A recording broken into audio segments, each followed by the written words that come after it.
क्या आप जानते हैं कि जापान ने अंतरिक्ष में 30 करोड़ किलोमीटर दूर से काले सोने को मंगाया है?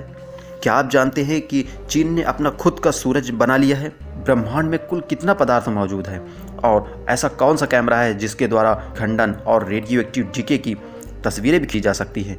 और नई आवर्त सारणी कैसी दिखाई देती है? इन सब प्रश्नों के जवाब जानने के लिए बने रहिए मेरे साथ। मैं हूं डॉक्टर इमरान खान और आप देख रहे हैं आपका favourite YouTube channel chemical man.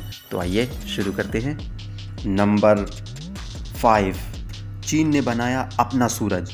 दिसंबर 2020 को दक्षिण पश्चिम के सिचुआन प्रांत में चीन ने अपने न्यूक्लियर फ्यूजन रिएक्टर को पहली बार शुरू कर दिया है। रिएक्टर से इतनी ऊर्जा पैदा हुई कि इसे कृत्रिम सूर्य यानी कि आर्टिफिशियल सन भी कहा जा सकता है। इससे पता चलता है कि चीन ने परमाणु ऊर्जा के क्षेत्र में एक नई उपलब्धि हासिल की है। यानी ये ऐसा न्यूक्लियर फ्यूजन रिएक्टर है जो कि असली सूरज से कई गुना ज़्यादा ऊर्जा भी दे सकता है। ML2M टोकमक नामक यह रिएक्टर चीन का सबसे बड़ा और सबसे उन्नत परमाणु संलयन प्रायोगिक अनुसंधान उपकरण है, यानी nuclear fusion experimental research device. और वैज्ञानिकों को उम्मीद है कि इसकी मदद से एक शक्तिशाली स्वच्छ ऊर्जा या क्लीन एनर्जी को अनलॉक किया जा सकेगा। यह गर्म प्लाज्मा फ्यूज करने के लिए एक शक्तिशाली चुंबकीय फील्ड का उपयोग करता है और लगभग 150 मिलियन डिग्री सेंटीग्रेड तापमान तक पहुंच सकता है। पीपल्स डेली के अनुसार यह सूरज की कोर से 10 गुना ज़्यादा गर्म है। आपको क्या लगता है कि इस तरह की कोरोना जैसी महामारी में जहां हम लोग घरों में छुपे हुए दबे हुए बैठे हैं, वहां चीन जैसा देश कितने बड़े कारनामे कर रहा है? नंबर 4, जापान ने अंतरिक्ष से 30 करोड़ किलोमीटर दूर से मंगाया काला सोना। जापान की स्पेस एजेंसी जाक्सा ने धरती से करीब 30 करोड़ किलोमीटर अनंत अंतरिक्ष में दूर विचरण कर रहे युगो से मंगाए गए अनमोल नमूनों की तस्वीरें दुनिया के सामने जारी कर दी हैं। इन तस्वीरों में एस्टेरॉयड से मिले नमूने चारकोल की तरह से बिल्कुल काले नजर आ रहे हैं। इन नमूनों को जापानी हायाबुसा 2 अंतरिक्ष यान ने इकट्ठा किया है। जापानी यान के कैप्सूल में मिले नमूने दुनिया भर के वैज्ञानिकों को हैरान कर रहे हैं।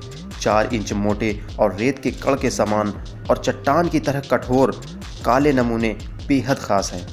जापानी प्रोफेसर ऊसुई ने बताया कि एस्टेरॉयड से आए नमूनों के दोनों सेट युगों की सतह पर मिट्टी के नीचे स्थित चट्टान की अलग अलग कठोरता को दिखाते हैं। बताते चले कि युगो एक जापानी नाम है जिसका मतलब ड्रैगन का महल होता है। युगो एक ऐसा एस्टेरॉयड है जो पृथ्वी के बेहद करीब है। यह आकार में करीब 1 किलोमीटर का है और धरती से युगो की दूरी करीब 30 करोड़ किलोमीटर है। लेकिन अनंत अंतरिक्ष की तुलना में यह दूरी कुछ भी नहीं है। जापान एरोस्पेस एक्सप्लोरेशन एजेंसी यानी जाक्सा का हायाबुसा 2 मिशन दिसंबर 2014 में लॉन्च किया गया था। यह 2018 में युगो की सतह पर पहुंचा और 2019 में इसने कुछ सैंपल इकट्ठा किए। जुलाई 2019 में दूसरी बार इम्पैक्टर को एस्टेरॉयड की सतह पर गिराया था, जिससे उसकी सतह पर विस्फोट हुआ।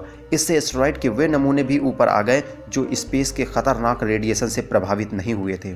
दिसंबर 2020 में लाए गए इन स्पेस के नमूनों से जापानी वैज्ञानिकों को उम्मीद है कि इन सैंपल की मदद से एस्टेरॉयड के जन्म और धरती पर जीवन की उत्पत्ति से जुड़े हुए विभिन्न सवालों के जवाब भी मिल पाएंगे।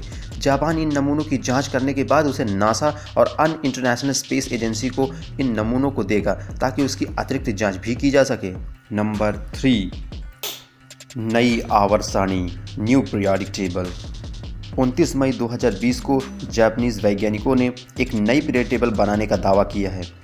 जाहिद अलहारी और आर्टेम ओगनो ने एटॉमिक रेडियस और विद्युत ऋणात्मकता द्वारा नई पीरियड टेबल का प्रस्ताव रखा है, जो जर्नल ऑफ फिजिकल केमिस्ट्री में भी छपा है।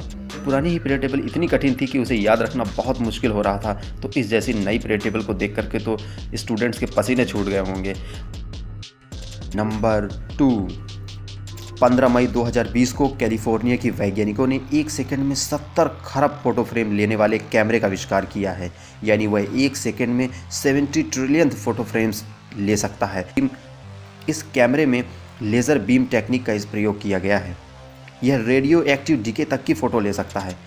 जिन यांग लियांग नामक वैज्ञानिक ने इस कैमरे का आविष्कार किया है और इसका नाम दिया है compressed ultrafast spectral photography device यानी CUSPD।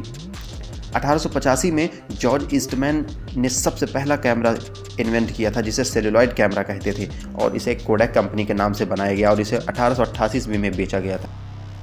नंबर 1, के कुल पदार्थ की खोज।